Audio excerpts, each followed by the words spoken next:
Hello, we're here with Ernest Tannis, and we're going to be talking about his new book, Is Everyone at the Table? So I'm going to just allow for a moment for Mr. Tannis to start with some sound. Thank you very much. I was in the Middle East a few years ago at an international conflict resolution conference, and I was asked to speak on the last day.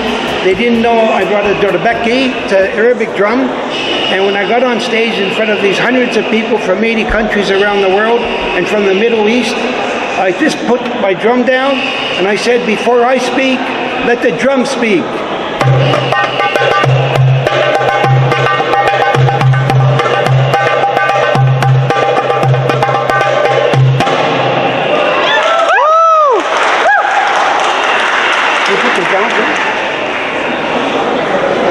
I want to say what I said that you and I talked about. Yes. Thank you very much. And I wanted to mention, in the quiet of the room, the dead silence in the room, I didn't know what to say, but what came to me was, as we spoke, he said, before I speak, let the drum speak. And the drum is the most common instrument musically in every culture. Why is that? Because the drum beat means the heartbeat. When the heartbeat of one individual dies, all of humanity dies. And that's how I ended it. Thank you, that was really beautiful, Ernest. Thank you. It was fun. Nobody did a belly dance. Well, I think there's a time for everything. Mickey. So, in the cultural teachings from which I'm part of, we focus on the heartbeat as the kind of that place from which we speak. But the heartbeat's also about silences. It's about rhythms. It's about pauses. And I was very fortunate to be involved in conflict resolution myself, and that's one of the important topics in Ernest's book. I myself have worked in Northern Ireland in the post-conflict resolution between cultural and religious identities there. Before coming on the stage, Ernest and I had a little chat about his and my common interest in conflict resolution. So I'd like to ask you to begin with, I see on the cover of your book there is an empty space. Yes. What's that all about? Yeah, the empty space. So is everyone at the table, to give a context for that empty chair, is that in Canada there was a Akwesasne crisis where I was with the Mohawk people, helping them, and they helped me. But there was another big crisis which went around the world called Oka. And after the Oka crisis, which involved the Canadian military police like an Akwesasne, very complicated. So at that meeting there was about 200 people, every level of government and military and police, and I was asked to do a general comment on conflict resolution. And I said, with some hesitation, that I know this has been organized very well by the top people in this country. But I have one question. I don't know where this question came from, but I just, from my experience, is everyone at the table? And it was very brought silence. The next day, the people from Oka called the people from Akwesasne, who set up a world model for mediation centers in a civil war zone. They said, can we use Mr. Tannis' phrase, to the Minister of Indian Affairs, because we were not invited. And I had no idea that. And I thought, what a better name for a book than that. And the reason there's an empty chair is sometimes people are not invited. Sometimes they're invited but they don't show up. Sometimes they're invited but they leave. But there's always that, and there's always another question for everyone at the table. Who else should be at the table? It's very interesting what you say.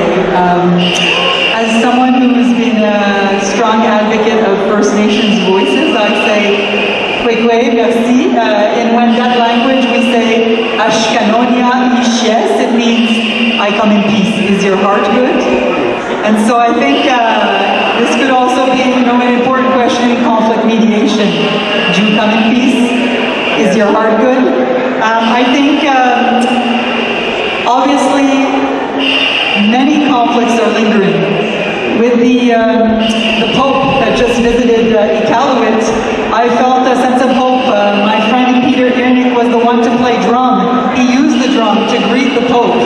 I wanted you to maybe comment on the Pope left us with some words that we are interrelated. And I wanted you to maybe comment on this idea of interrelationship in relation to conflict resolution and how important you think it might be. Yes, I'd be happy to do that. You made me think of a couple of things more from the great Aboriginal wisdom I've been exposed to in drawing on my own Middle Eastern ancestry. I said my father's from Lebanon, my mother's parents from Syria. There's a great elder, Tom Porter, and he had a phrase which I quoted at a national conference of Native Natives a few years ago. Each culture is like a flower, and one day the world shall be a beautiful bouquet. Now, can you imagine in terms of relationships, we're all a flower, but we have to be watered by the thinking that goes on in our brain, our mind, our heart, our soul, our feelings, and our emotions. And the other thing that brought to mind before you talk about an issue, like Professor Fisher was a great university professor from Canada. He said, before you talk about an issue, talk about how you're going to talk about the issue. And so in terms of the relationship, there's a pre-relationship, and one of the many things I learned in Equisosity, which is not done in other Western society in particular, to just plunge into the problem, is he said, before you speak with your mouth, you must take the lump out of your throat and the tears out of your eye and the wax out of your ears. Only then can you actively listen. Not just listen, and not just listen, but to hear. So I think in terms of whether it's global, institutional, as you know, individual, that question about the relationship needs to have all these other things discussed. Yes. But I want to share something that just came to me is one of the 18 chapters are all questions, and every story is a real story. One of the questions, can you apologize and mean it? Now, this is the question. It's not whether someone apologizes. Do people believe it was a real apology? And I can assure you, although it's all good intention and it may be true, there's a lot of people start questioning apologies. Is it for real? Yes. There's a whole chapter on that in the book that deals with a Native person. Yes, I think authenticity is so important and also so rare. I would say, to be authentic, that I have porters in my own family. I do. Oh, that's great. And I think more than ever, we need to go beyond language of reconciliation to actual situations. It's not just what we say, it's how we say what we say. Yes. And I feel that your book is an inspiration, and I'm very much looking forward to reading it and to suggesting it to some of my students, because I think it's very timely. Well, thank you very much. It's a great honor, and sometimes the best conversation is just to be at peace and say not a word. Silence. Silence. Thank you. Merci beaucoup.